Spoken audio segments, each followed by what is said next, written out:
Radio Funglode presenta Salud Global. Muy buenas tardes.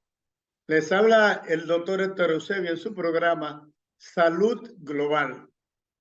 Hoy tenemos al distinguido compañero, doctor salubrista, más de 30 años de experiencia, que nos va a hablar de un tema muy interesante, el doctor Gregorio Gutiérrez. Buenas tardes, doctor.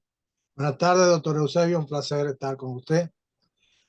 Listo. Bueno, nosotros hablamos de medicina, pero hoy la Sociedad de Historia de la Medicina nos tiene este invitado especial con un tema que tiene historia y tiene medicina, porque vamos a hablar de desastres, ¿no es así? Exacto. Que tiene un gran historial en nuestro país. ¿Por qué es que le llaman desastre, doctor? Bueno, desastre, la gente usa el vocabulario para cualquier cosa, pero un desastre es todo aquel evento que genera un daño que no tenemos la capacidad con los recursos que tenemos para responder, para poder solucionarlo, y requerimos ayuda externa. No es lo mismo que una emergencia. Una emergencia la podemos atender con los recursos que tenemos, pero un desastre requiere la intervención de otros elementos, de otros países o de otra cantidad de personas para que nos ayuden. Ahí es la diferencia. Entonces, vamos a comenzar para que usted a la audiencia nos diga ejemplos de desastres. Bueno, como ejemplo de desastre podemos tener dos tipos: los de origen natural y los creados por el hombre. Cuando hablamos de desastres de origen natural, para nuestro país tenemos dos tipos de eventos grandes: los huracanes, que comienza la temporada el 1 de junio y termina el 30 de noviembre, y los terremotos, que yo digo que comienza su temporada el 1 de enero y termina el 31 de diciembre, porque es el año entero, tenemos el riesgo. Entonces, alguna gente dice, no, pero ¿cómo va a ser? Digo, bueno, eso es para mí, porque de verdad estamos en una temporada larga de 12 meses, mientras que con los huracanes nada más son de 6, aunque a veces se pasa.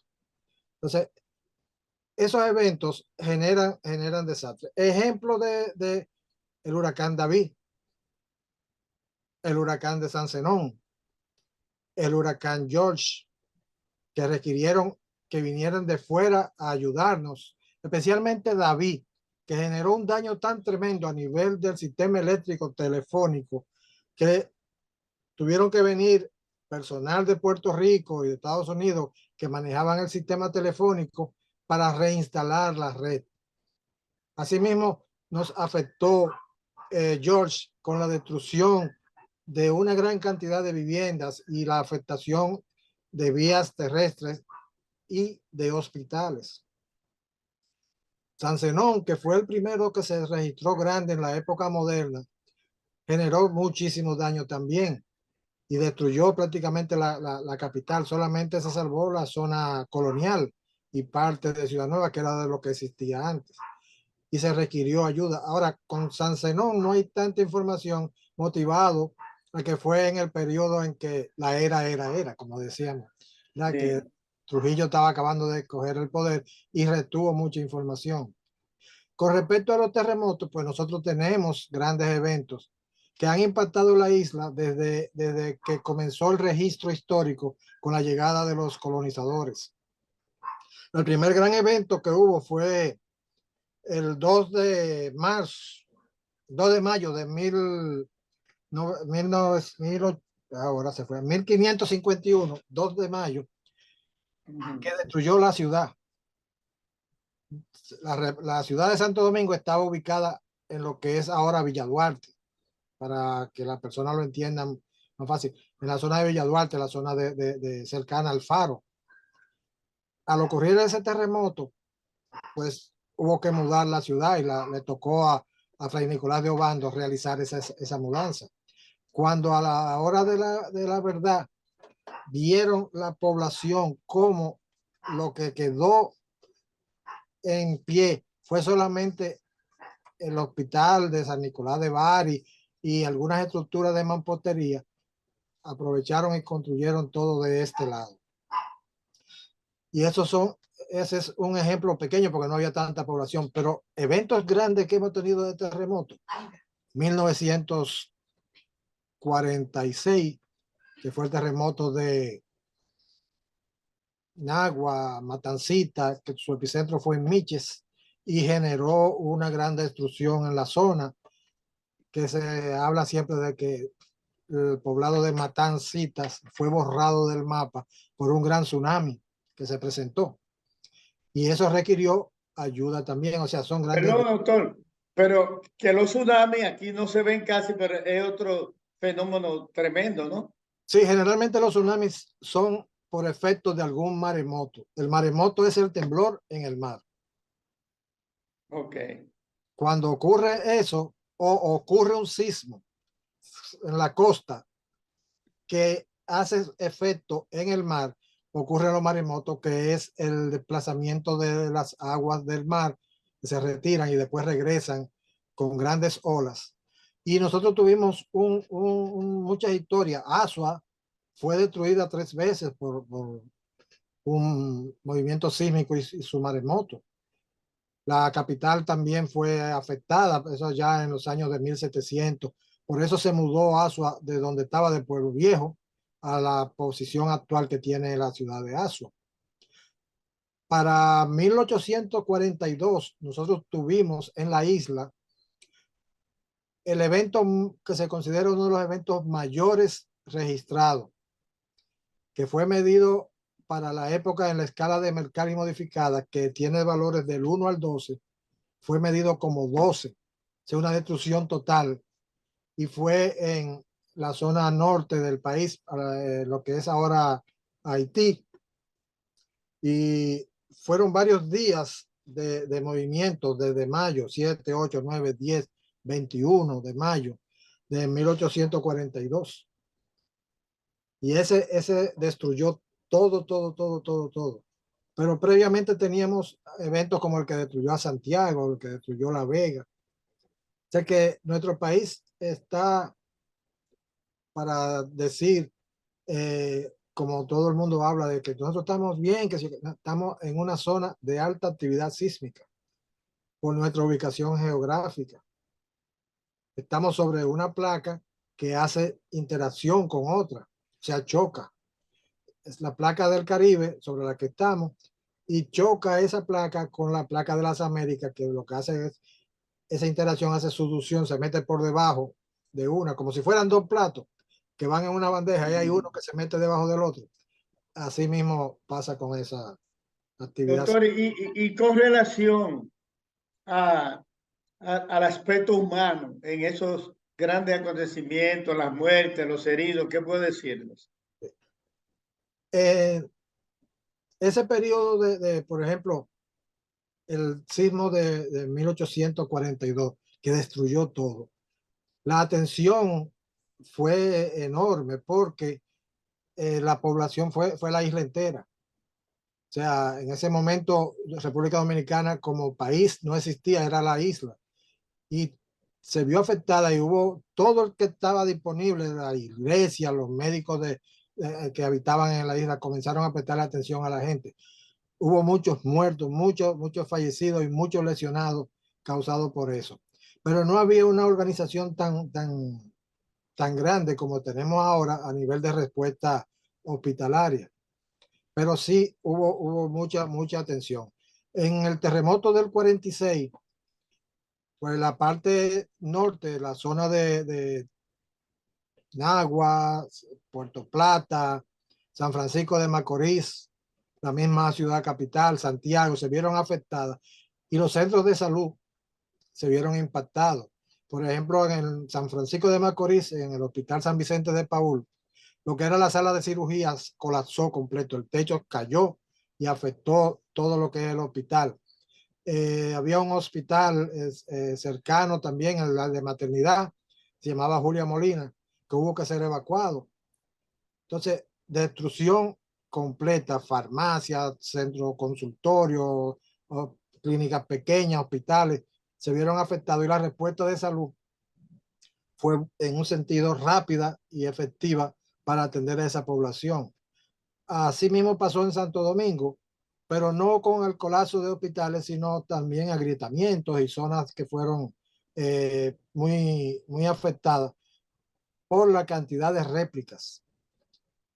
Las réplicas son las repeticiones del movimiento sísmico, no tan intenso como al comienzo y a veces sí más intenso. Y ese terremoto del 46, cuyo epicentro fue en Miches, tuvo 1119 réplicas. Pero eso era cada minuto, segundo que temblaba Fue la tan, tierra. fue tan así que hubo un evento, algo que a veces luce gracioso, pero que demostró que la gente aplicando su fe, pues considera que le beneficia y le trae mejoría. Se programó una misa en el malecón. El malecón para esa época era corto. El malecón de Santo Domingo. Santo Domingo, una misa.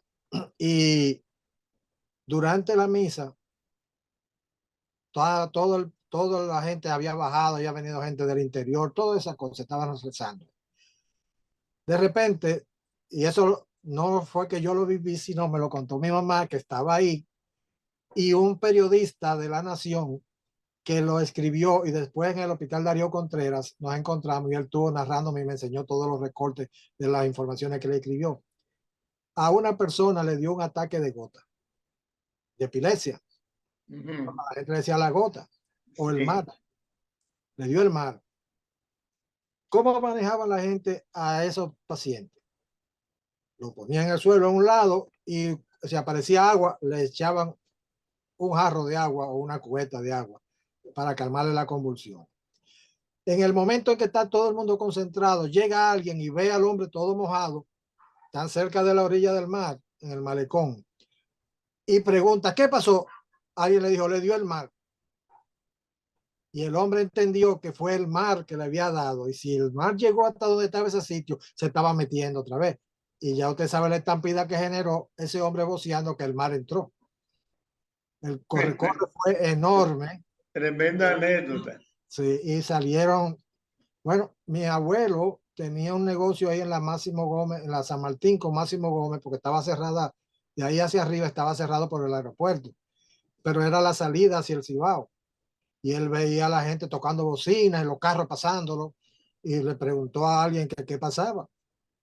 Sé que el mar se metió, mojó, mató gente en la misa y todas las cosas, que nada más era una exageración, pero ya usted se imagina a mi abuelo pensando que su mamá, su esposa y sus hijas estaban allí en esa la misa. misa. Esas son anécdotas sí que suceden de la vida real. Doctor, una pregunta. Con relación a la preparación para los eventos, ¿cómo usted cree que está el país preparado, tanto en el aspecto médico como el de socorro, como los bomberos, por ejemplo? Bueno, para el terremoto de Haití, ¿verdad? En el 2010, justo ese día, estábamos nosotros en el Centro de Operaciones de Emergencia, que yo representaba al Ministerio de Salud ahí, poniendo en práctica, aprobando el plan de emergencia contra sismos del país. Lo acabamos de entregar y estábamos haciendo todo eso y probando cosas. Y cuando paramos la sesión, era después de haber ocurrido un sismo. Todo el mundo se fue para su casa porque había que preparar otra parte porque iba a ser un evento donde iba a ocurrir un sismo y venía un huracán en las próximas horas. O sea, íbamos a tener dos grandes eventos. Lo que no pensábamos ninguno era que no nos íbamos a volver a ver hasta meses después, porque si terminamos como a las 3 y a las 5 ya teníamos el sismo sentido aquí y comenzó de una vez todo el mundo a concentrarse en el centro de operaciones de emergencia. ¿Y cómo fue la respuesta? Pues automáticamente nosotros teníamos la organización lista para enviar médicos, unidades móviles, personal de socorro hacia la frontera. Y si el Haití necesitaba ayuda, lo pedía, nosotros estábamos en disposición de mandar inmediatamente. Ahí se enviaron bomberos, personal de rescate, de Cruz Roja, Defensa Civil, personal de salud, entrenados, porque fue personal en ese momento existía la Dirección Nacional de Emergencia y Desastres del Ministerio, que después se separó cuando vino lo del 911. Y se enviaron todas esas unidades con capacidad de respuesta. Nosotros teníamos capacidad. Ahora, ¿qué sucede con los sismos? Por más preparado que uno esté, por más equipo que tenga un país, dependiendo de la intensidad de ese sismo, la respuesta es muy dura, muy difícil. ¿Por qué? Porque la destrucción no respeta si usted está en un hospital y no, ese hospital no lo vamos a tocar, no lo vamos a tomar, porque el hospital se cae con todo el personal adentro. Que usted es bombero, la estación de bomberos se cae, que usted es policía, o sea, el sismo con su fuerza no toma partido. Aunque a veces decimos en la preparación para desastres que el sismo no quiere saber de ricos. Porque a la hora de que analizamos el daño estructural, las casas de madera, las casas de hojas de zinc, sostienen una estabilidad, tienen un mantenimiento ante una de mampostería de concreto que se raja y se cae. Entonces, por eso son expresiones que usamos en las operaciones de respuesta. Nuestro país dio una atención adecuada, inclusive al hospital de Jimaní. Los primeros que llegaron fueron 4 dominicanos, trabajaban en Haití, ingenieros, y cuando explican qué es lo que está pasando, inclusive en los hospitales se registran los pacientes en emergencia. Esos fueron los últimos 4 que se pudieron registrar, porque la avalancha que llegó fue desastrosa y el hospital prácticamente casi colapsa en su capacidad de respuesta. La suerte a la organización que ya teníamos y pudimos ir distribuyendo hacia los hospitales de la zona, a Neiva, a Duvergé, a Barahona. Pero vuelvo y repito, la capacidad de respuesta de un país muchas veces es sobrepasada por el evento. Y aunque tengamos personal entrenado y equipo, siempre vamos a estar necesitando algún apoyo para la respuesta a este tipo de desastres. Doctor, y en relación con la capacidad de respuesta de los bomberos, que nosotros vemos que algunos cuerpos de bomberos tienen un camioncito viejo que no tiene una escalera que suba qué sé yo cuántos metros. Me parece que hay que hacer mucho todavía por equipamiento de los bomberos. ¿Qué usted opina? Claro, claro, es que es importante. Los bomberos siempre han sido la cenicienta en los organismos de respuesta del país. En cualquier municipio, cualquier poblado, existe un cuerpo de bomberos. Una anécdota también, vaya a la redundancia, ¿verdad? De hacer anécdota. Samaná, el poblado de Samaná fue reconstruido. Cuando el doctor Balaguer mandó a reconstruir todo lo que era Samaná. Y se montó un edificio. Y aquí va a estar el cuerpo de bomberos. Y se llevó un carro de lo que portaban los grandes extintores para control de incendio. Un carrito de mano. Y se colocó ahí el carrito. Se olvidaron de los bomberos y en el centro, en el hueco del carrito, entre las ruedas, creció un árbol que no hubo forma. Lo último que dijeron fue déjenlo ahí porque no vamos a tumbar ese árbol tan frondoso para sacar esa pieza. Porque lo que quiero decir con esto es que se olvidan de los bomberos. Es lo último a lo que se recurre, cuando es lo primero a lo que se llama cuando hay un gran incendio o un desastre. En estos días los bomberos de Santo Domingo, del Distrito Nacional, rescataron un gato que cayó al agua. Rescataron un perro también y rescatan. Así como rescatamos animales, rescatamos a la gente. Y necesitamos mantener un buen recurso humano y un buen recurso en equipamiento. No hay forma de que los bomberos puedan permanecer estáticos, necesitan ampliarse, necesitan mantener lo que es una actualización en lo cuanto a la respuesta a los equipos que necesitan. Antes los bomberos entraban a pulmón limpio a los fuegos y una cantidad de bomberos sufrían de problemas pulmonares, problemas respiratorios. Ahora se tienen equipos, pero esos equipos hacen falta porque se van deteriorando. Ya usted no puede entrar a un fuego sin un equipo de aire comprimido. Necesitan capotes, necesitan camiones. Al crecer las ciudades, también crece la altura de los edificios. Y ese es otro gran problema. Nosotros teníamos o tenemos todavía autoescalas que llegan a 7, 8, lo máximo tal vez 10 pisos. Y aquí tenemos edificios de 22, de 15. Hasta de 41. Hay veces en que dicen, mire, una de las recomendaciones es no utilice, si hay fuego, no utilice los ascensores. Pero subir con 3, 4 rollos de manguera, 20 pisos, a veces hay que violar la regla aunque uno vaya protegido y subir por el ascensor. Pero Es bastante duro, sí. Sí. Pero además, doctor, uno puede encontrar equipamiento en las grandes ciudades, Santo Domingo, Santiago, quizá San Francisco, La Vega, pero pueblos pequeños a veces no tienen nada para No, los bomberos. eso, Quizá una cubeta, ni un camión. no, una vez encontramos en Sosúa, la estación de bomberos era una pequeña estructura, cuatro palos, un techo de zinc, y enganchado en uno de los largueros tenían 2 cubetas, un hacha, y ese era el mecanismo de defensa. Y el deseo de la población de apoyarlo. Después eso cambió, pero así comienzan y el esfuerzo, porque la mayoría de las personas debe conocer que los bomberos no hace ese trabajo porque gana un gran sueldo.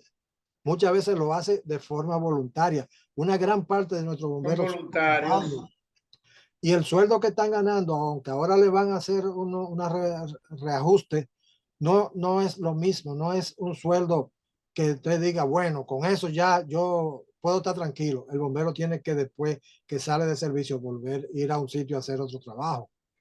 Y son servicios de 24 horas. Entonces, para eso entonces tenemos forma de ayudarlo. Cada cuerpo de bomberos tiene una dirección médica, tiene personal de salud que lo atiende, que lo chequea y que está atento a que si ocurre cualquier eventualidad, ese reciba su atención como debe ser. Porque el bombero, cuando se pone a esas temperaturas, todo lo que es su sistema cambia. Le sube la presión, se deshidrata. Y si lo ve, por ejemplo, un médico cualquiera que lo vea, lo mete en intensivo de una vez. Entonces, por eso, los médicos que están en los bomberos también se entrenan para manejar esa situación, porque ese bombero lo que necesita es oxigenación, refrigeración, ¿verdad? Y reposo por unos momentos. O sea, usted darle líquido, ponerle oxígeno, ventilarlo, refrescarlo. Y cuando ese bombero tiene 10, 15 minutos ya en esa condición, usted lo ve que regresa. Que a veces hay que volver rápido porque no hay tanto personal. Entonces, bueno, es parte de las actividades. Doctor, yo creo que es bien orientador la explicación que usted ha dado. Yo le voy a hacer una pregunta final, que es más bien una recomendación. Es cierto que los terremotos aparecen de repente, nadie lo está esperando. Y cuando un equipo de sismología puede decir que hubo un sismo porque ya pasó. Sí, eso igual que el tsunami. Pero hay medidas de prevención o de una mínima seguridad para cuando aparezca el terremoto, que la gente pueda tener en la casa, que usted pueda hacer alguna recomendación. Oh, claro, sí. Mire, los sismos no avisan, aunque hace muchos años en una ciudad de China ocurrieron varios sismos y una de las cosas que alertó a los sismólogos en esa zona fue de repente una salida de cucarachas, pero volando, corriendo, saliendo de todas las rendijas. Y horas después llegó el sismo. Esto no quiere decir que estemos atentos a si las cucarachas salen o no, pero le ocurrió a ellos y lo ayudó. Hay que tener su plan de emergencia. En el centro de operaciones de emergencia, en la página web de ellos, está un plan de emergencia para que ustedes lo llenen. Lo pueden bajar y llenarlo. Ese plan de emergencia dice qué yo voy a hacer si ocurre un temblor, quién hace qué en mi casa, quién cierra el cilindro de gas, quién abre la puerta, quién agarra la linterna. Dentro del plan exige que usted tenga una linterna al lado de su cama todo el tiempo, porque la luz se va. Y aunque haya una luz de respaldo que regrese en su edificio o en su casa, si usted no vive en un sitio donde haya eso, usted corre riesgo. Tenga su linterna, tenga un silbato. El silbato ayuda mucho. Cuando el terremoto de México, varios médicos dominicanos se salvaron junto con personas de México que quedaron atrapados en un sótano de un hospital por los silbatos. Pitaban y los rescatistas lo oían.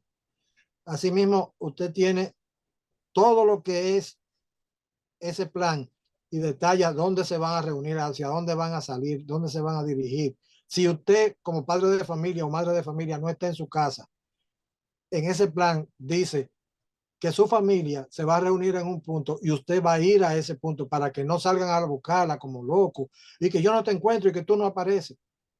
Es un plan de emergencia familiar, como se llama, y está ahí en el COE, en la página web del COE, que está a disposición de la población. Esa es una buena recomendación. Esa es una buena recomendación para los oyentes que busquen esa página y tengan eso bien presente. Hay países que están educados a los niños desde pequeños.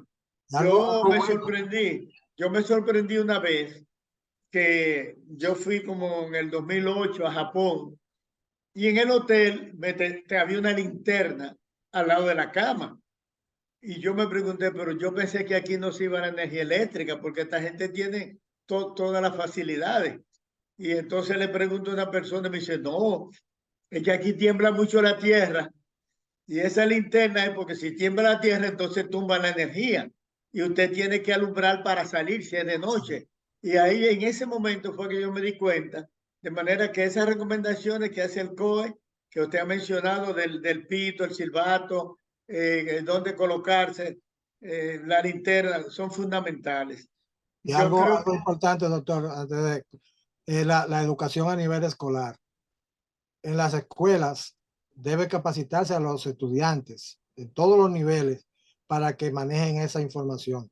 Hace un tiempo se dio un curso a nivel del Ministerio de Educación que se llamaba CUSE, Curso de Seguridad Escolar, y eso ayudó mucho. Por ejemplo, cuando el huracán George ayudó a muchos, por ejemplo en Higüey, donde estudiantes fueron y le dijeron a sus padres lo que tenían que hacer y ellos se sorprendieron porque lo mismo que ellos le dijeron que debían hacer para protegerse fue lo que después le fueron a decir y aprovecharon para salvar sus vidas. O sea que si el estudiante desde la primaria está entrenado, a nivel universitario sigue entrenándose, podemos tener mayor seguridad en nuestras vidas ante cualquier evento adverso que se presente como huracanes o terremotos.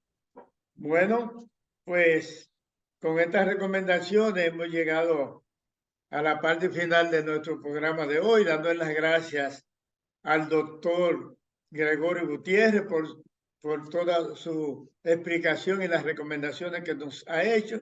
Y esperamos, doctor, tenerlo en otra oportunidad hablando de otro tema que tenga que ver con su especialidad. Gracias, estamos a la orden cuando usted desee. Bueno, pues muchas gracias y a todos nuestros amigos oyentes de su programa Salud Global. Hasta el próximo miércoles, si Dios quiere, le dice su anfitrión, el doctor Héctor Eusebio.